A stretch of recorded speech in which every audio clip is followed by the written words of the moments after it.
Kamu lagi duduk di mobil yang terparkir di salah satu mall ruang angkasa. Jadi, kamu sempat mampir ke situ untuk beli kado ulang tahun kakakmu.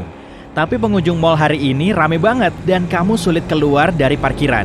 Akhirnya, kamu sampai di dekat pintu keluar. Kemudian, kamu mencet tombol di dekat setir untuk mengaktifkan bantalan gravitasi. Mobilmu langsung terangkat beberapa sentimeter dari tanah.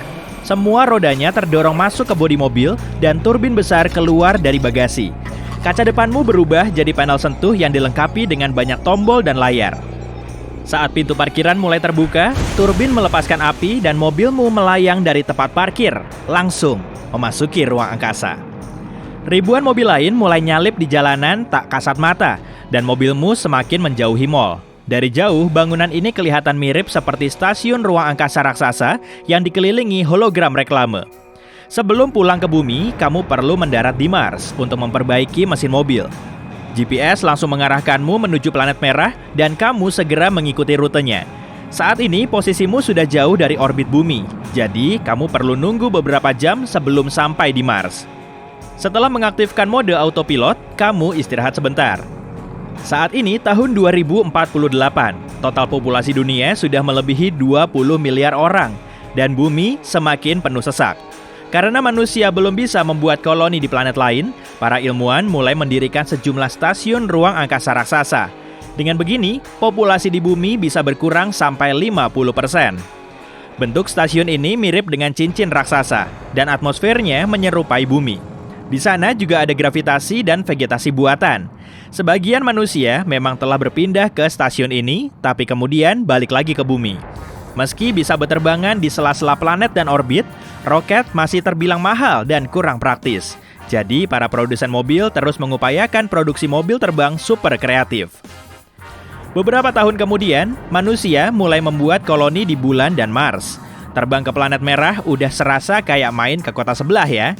Mobil terbang juga telah memenuhi rute khusus mirip jalur penerbangan pesawat. Para insinyur membangun jalan raya digital yang cuma terlihat melalui kaca depan mobil.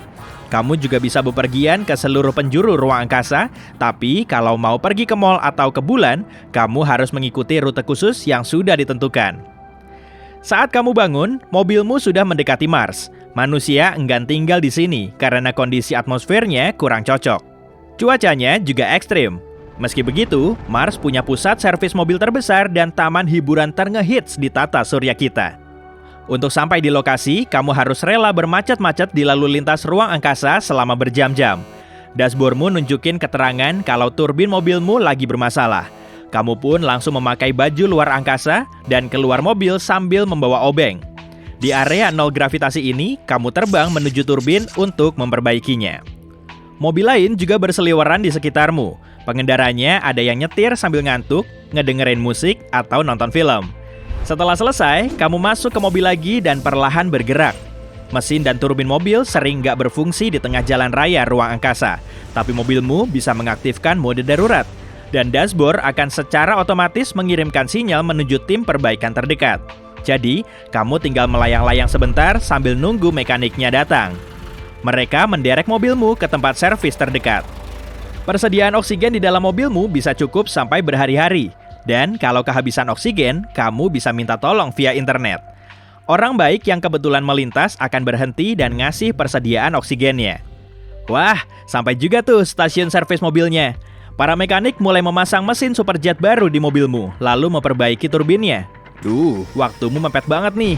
Padahal kamu udah janji nggak akan telat datang ke pesta ulang tahun kakakmu. Setelah mobilmu jadi, kamu langsung memacunya menjauhi orbit Mars. Mesin baru yang terpasang nggak ngeluarin bunyi bising, sehingga gerak mobilmu super mulus. Kini mobilmu makin ngebut menyusuri jalan raya digital yang nyaris kosong. Di sepanjang perjalanan, kamu ngelihat banyak satelit kecil yang memamerkan iklan holografis. Untungnya, kamu punya pemblokir iklan. Setelah pemblokirnya kamu nyalain, banner iklan itu langsung hilang dari kaca depan. Di depanmu mulai terlihat titik kecil berwarna biru. Bentar lagi sampai di bumi, kamu langsung ingat kalau anabulmu belum dikasih makan. Jadi, kamu langsung meninggalkan rute dan melesat ke bulan. Di situ, kamu punya rumah kecil yang sudah kamu beli tahun lalu. Manusia memang belum bisa mengubah atmosfer planet lain di tata surya, tapi kamu bisa memasang kubah kecil berisi oksigen. Di dalam kubah, kamu telah membangun rumah, kolam renang, dan kebun sayur kecil-kecilan. Kalau dulu sih, masyarakat kota akan pergi ke pedesaan untuk beristirahat dari hiruk-pikuk perkotaan. Tapi kini, kita bisa melakukannya dengan beli rumah di bulan. Setelah melewati kubah, kamu mendarat di permukaan putih, lalu ngasih makan anjingmu. Apartemenmu yang ada di cincin ruang angkasa sedang diperbaiki. Jadi, kamu bisa tinggal di bulan bersama anjingmu untuk sementara. Mobil lain terlihat berterbangan di atas kubah di sekitarmu. Malahan, ada yang jenisnya super elit dengan bantalan gravitasi besar dan mesin ultra reaktif. Laju mobil ini bisa mencapai 10 kali lebih cepat dari kecepatan suara. Di dalamnya juga ada artificial intelligence yang bisa berkomunikasi dengan pengendaranya. Tapi ada juga mobil antariksa tua yang karatan. Kadang, mobil biasa juga dipasangi mesin jet dan bodinya dilapisi campuran tembaga, besi, serta perak agar perjalanan jarak jauh di ruang hampa bisa terrealisasikan. Taksi ruang angkasa pun ada loh. Malahan, biaya terbang ke bulan juga kadang lebih murah daripada perjalanan ke kota lain di bumi. Penyebabnya karena kemacetan di bumi terjadi di mana-mana. Di ruang angkasa juga banyak bus terbang. Tiap hari sejumlah kendaraan menempuh rute dari bumi menuju bulan lalu ke Mars. Dan manusia terus saja mendirikan bangunan di permukaan Mars. Setelah merampungkan servis mobil raksasa dan taman hiburan, mereka tengah membuat pusat ilmu pengetahuan untuk meneliti lompatan antar bintang. Para insinyur tentunya memerlukan material bangunan untuk membuat konstruksi ini. Dan beberapa kali dalam seminggu, kereta api panjang melesat dari bumi ke Mars melalui rute khusus. Awalnya, kereta ini dipakai untuk mengangkut manusia, tapi malah nggak begitu menguntungkan. Yang jauh lebih murah dan cepat justru pakai mobil pribadi atau bus. Setelah meninggalkan bulan, kamu semakin mendekati bumi. Beberapa saat kemudian, dashboard ngasih sinyal kalau mobilmu kehabisan bahan bakar. Jadi, kamu perlu stop dulu di SPBU yang lokasinya tersebar di mana-mana.